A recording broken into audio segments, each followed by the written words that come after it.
it's unbelievable. It's ICCFA time again. We got people just rolling in, wanting to be on the show.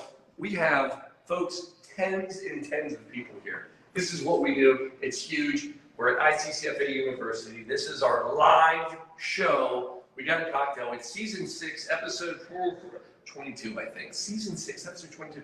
Got somebody else behind the camera. Tell them if you want to say hi. Turn and say hi. Hi. There you go, Christine. One of our great sponsors, always involved. And yeah, we're taking the show on the road. Look, folks, I got a cocktail for you. They don't even know what it is yet. I'm going to tell you ahead of time. Colorado Bulldog. See what I did here? Colorado Bulldog cocktail. Quarantine style, of course, sort of. Not really. Anyway, folks, come on in. It's our traveling Blue Monkey Quarantine show. Always fun, always live, always mistakes. Yay! Here we go.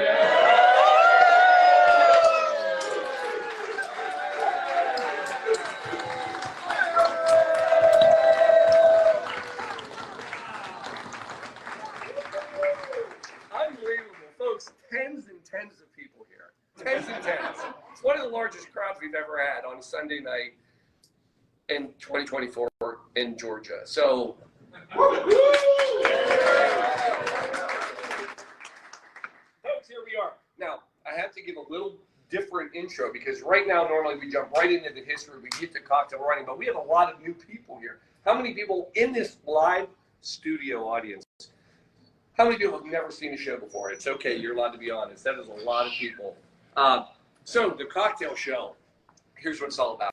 The Blue Monkey Quarantine was created during the quarantine as a way for us to basically cope and drink and be happy at the end of every day during quarantine. So Shelby and I started this, and when we did the quarantine cocktail show, it was only meant to be one night. We decided we were going to make a quarantini. I didn't make it up. There were many people posting quarantinis. Ours was horrible. True statement. But we did it on Facebook Live, and some people watched. All of our friends, they jumped on. And then the next day, somebody said, what's the cocktail tonight? I said, done. So we did a Quarantina-rita the second night. For 5 nights in a row, every night at 7:30 p.m., we made a new cocktail, talked about the history. Basically, I gained 50 pounds. I have a new liver. Fantastic. But we did that, and we turned it into a fundraiser, and now we do this cocktail show. Once a year, we do a 24-hour telethon where I make cocktails for 24 hours. Last year, I did 100 cocktails in 24 hours. We raised a lot of money. Paul, we don't care. We're done. What's on tap tonight? I get it. So every year, we've been able to do this live here. And for the last few years, every cocktail we've done, appropriately, death-themed, right? I mean, it makes sense. It's ICCFA. We are the International Cemetery Cremation Funeral Association. It's got to be death-related. The problem is I'm running out of a lot of death cocktails, people. I'm not going to lie. I mean, it's not like, fruit-filled world of every other cocktail's death-themed. But then it hit me. I'm like, wait a second. It's death-related, but it's the ICCFA U. I'm allowed to do a college cocktail to celebrate this university that we're here. So it hit me. And again, I've done some great death cocktails. A couple years ago, we did the coffin nail, for example. We've, anyway, it doesn't matter. I'm going to celebrate a college drink tonight. So I started doing my research. We are at Emory University. I don't even know if I'm allowed to say where we are. I think one of the deals is we'll let you film here at Emory University, but just don't say you're at Emory University at a bar. So anyway, I look up Emory University thinking, surely they have some great history of a cocktail or whatever. No, they don't. There's no Emory cocktail, there's nothing. But you know what there is in Emory? Coca-cola. So you don't know this. So a lot of people know that Coca-cola is from Atlanta. Yeah, jump in. You're allowed to talk. It's all good. Yeah, they really are. They haven't left. They're still here. They're on the edge of seats. I mean, someone's going to fall off their chair. Like, oh my God, Coca-Cola, we're in Atlanta. Where's this going? Actually, you can actually go further and tie Coca-Cola to Emory University. There's what's called the $1 Million Letter. The $1 Million Letter was basically a letter written by Asa Candler Sr. And he wrote a letter to, at the time, Bishop Warren Candler, his brother, and said, I will give $1 million to start a Methodist university in Atlanta. That is the beginning of Emory. The reason it's the $1 million letter is he, Asa Candler, was the founder of Coca-Cola. And he used the funds from this to build the university we are today. So there's your Coca-Cola tie. So now to the cocktail. Paul, there's got to be, well, you got a rum and Coke. You got a Jack and Coke. Those are boring. I can't do those. Then I figured out something else. Why is there no rum and Pepsi? Why is there no Jack and Pepsi? Like, there's no famous anything in Pepsi cocktail. Have you ever wondered this? Am I the only alcoholic person in the world who wonders why there's nothing Pepsi cocktail? So this is your history lesson further today. A lot of it's timing. So you got to go back to 1902. A lot of this is first to race. Coca-Cola was first. And when Coke came out, they did a great job of capturing the cocktail market. In fact, Coca-Cola in 1902 was shipping cases of Coke to Cuba for their Cuba Libre, which is a rum and Coke, just fancier. And so they dominated the cocktail market. And then the other thing that happened was a little bit of a song. And I thought I had some people in here who would have a history and know this one. 1945, Maury Amsterdam. I see some heads nodding. They're still here, people. I swear they're. I'm not talking to. I normally talk to myself on Sundays, but I'm actually talking to real people. It's kind of exciting. Maury Amsterdam writes the song.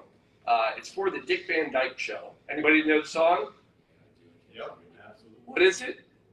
Rum and? This should be a given now. Rum and Coke. Rum and Coca-Cola. Andrew's sisters sing it, but it was written for the Dick Van Dyke Show. Now, here's what people don't know. The founder of Pepsi at that time reached out to Maury Amsterdam and said, look, I'm going to give you a huge check if you change the name of this song and make it Rum and Pepsi Cola. And to that, Maury Amsterdam said, hey, Coke, yeah, I just got a lot of money offered to me to change it to Pepsi. So I need more money. And Coca-Cola gave him more money. And the song stayed as Rum and Rum and Coca-Cola. Very popular song. It was on the air for a while, but they made them pull it off of TV and commercials because it advertised a product which you weren't allowed to do back in the day on the Dick Van Dyke Show. So that is your history. For God's sakes, Paul, is there a drink at all tonight? Yes, there is. We are going to make the Colorado Bulldog, which is another great cocktail that uses Coca-Cola. So how do you make it? You get ice. So it is basically, this is going to look a lot like a White Russian, which White Russians are delicious, right? Big Lebowski, another death tie, by the way, if you really want to play the game. You're going to go 1.5 ounces of vodka. Here's one. Now that's 2. In case you're doing the math, that's 3. I make 2 cocktails. One for me, typically one for Shelby. Sorry, Shelby. Christina's going to get yours tonight. And so there's a little, there's your vodka. Then you're going to come in with a coffee liqueur with White Russian, right? And 1 ounce. So we're going to go 2. There's 1. 2. Then we're going to come in ounce of heavy cream.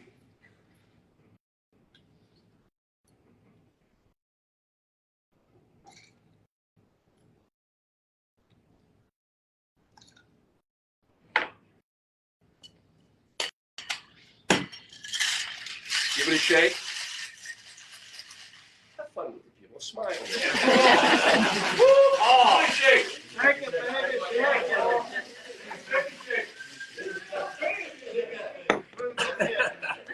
Well, now they're awake, right? There we go. All right. And then you're going to take a couple of glasses.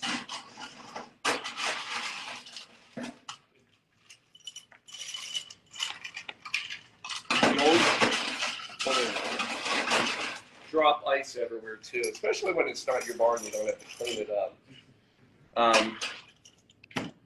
Then you're going to strain this over ice.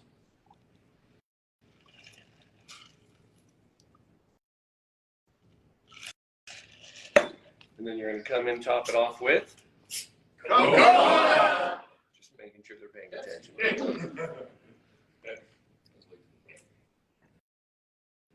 And this changes it. It is said to have a very much of a root beer float kind of flavor. Here's the fun part. Oh, wait. Oh, my goodness. I'm not an animal. You always garnish. I mean, we're not animals. So you garnish it with a little chocolate shaving. Maybe. Yeah, sure. It's working. You can't tell from there. But, yeah. Here, we'll. If we say blood, we know it worked. Yeah. Right? Yeah, that's. Are we happy with this, Christina? Yeah, looks good. Looks good. Good enough. No All right. emergency? And there it is. No emergency. I've stopped traveling. And normally, I left this part out. So the Quarantine Cocktail Show was created based off of this idea early on that everybody should be taking emergency. So every cocktail we've ever made, we always put a little emergency in it. Here's a fun fact. Emergency never sponsored our show.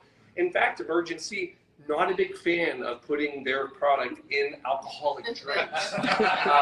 I've not received a cease and desist letter. Thank you very much, Emergency. But as I always say, Emergency, not sponsoring our show for 3 years now. So anyway, there's your cocktail. Now, let's see if it's any good.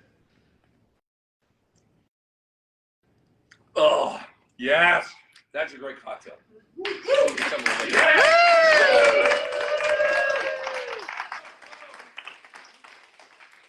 Now, yeah, that's good. It is. It's like just like a little float, right? Like that's a dangerous drink right there, people. It's a lot of alcohol and a lot of good flavor. Last thing, two last things. One, who invented it? We don't know. We don't know a lot of history. It is a Colorado state drink. What most people believe and why it's a college drink is that it's named for the mascot of Colorado State University. Now, Colorado State University is Cam the Ram. Paul, that doesn't make any sense. Before Cam the Ram, the mascot was Peanuts the Bulldog. And it's a lot of stuff, people. I don't make this up. 8 minutes of research. I spent 8 minutes on everything I can about one drink. And so that's the belief. Last thing you have to know about Coca-Cola, since this is our thing. If you go and look up and say, who created Coca-Cola, you probably actually won't see Asa Candler as a creator. You're going to see another name. And the other name you're going to see is John Pemberton. John Pemberton was a pharmacist, and he actually created Coca-Cola. He mixed all these secret ingredients. Of course, they're secret. We don't know. And then thought it tasted good, mixed it with water, and they made a drink. It was Coca-Cola. And that's what it was all created. However, he didn't found Coca-Cola because Asa Candler Sr. bought it off of him, and he founded Coca-Cola. Here's the last great fact. You know what he paid for the recipe of Coca-Cola back, and this was 1892? $238.98. You could have had Coca-Cola for $238. Chump change for most of you. Yeah. So, folks, there it is. Oh, really? I mean, now we have people showing up too. No, I'm just kidding. All right, folks. Wait, we have a lot of people here. So, all right, this is the college experience. So, the other thing that you do, I forgot to say this. One, I had to go with Absolute because I don't know about you, but when I went to college, that was the vodka of choice back in the day in college. Matter of fact, we had T-shirts that were like Absolute everything, right? Remember those T-shirts? On that note, I have some college T-shirts for people that I want to give. So one of the things we did this year, we actually had the College of Law at ICCFA, Cover Your Ass College of Law. So I got a few T-shirts. If anybody shout out who needs one.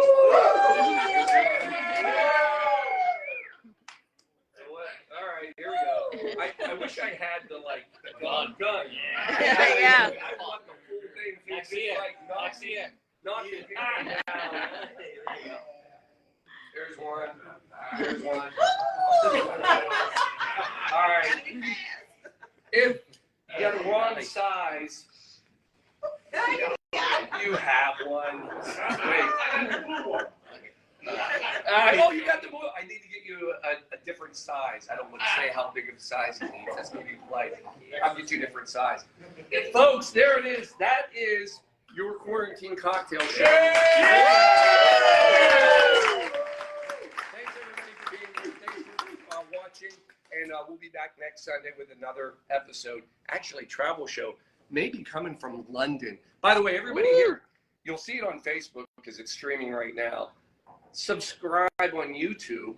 It's easier to watch, and you can be proud members of the CYA family, which I know you want. Anyway, I got stickers up here for everybody too, and CYA tattoos. Boom. Cheers. All right, we're out, everybody.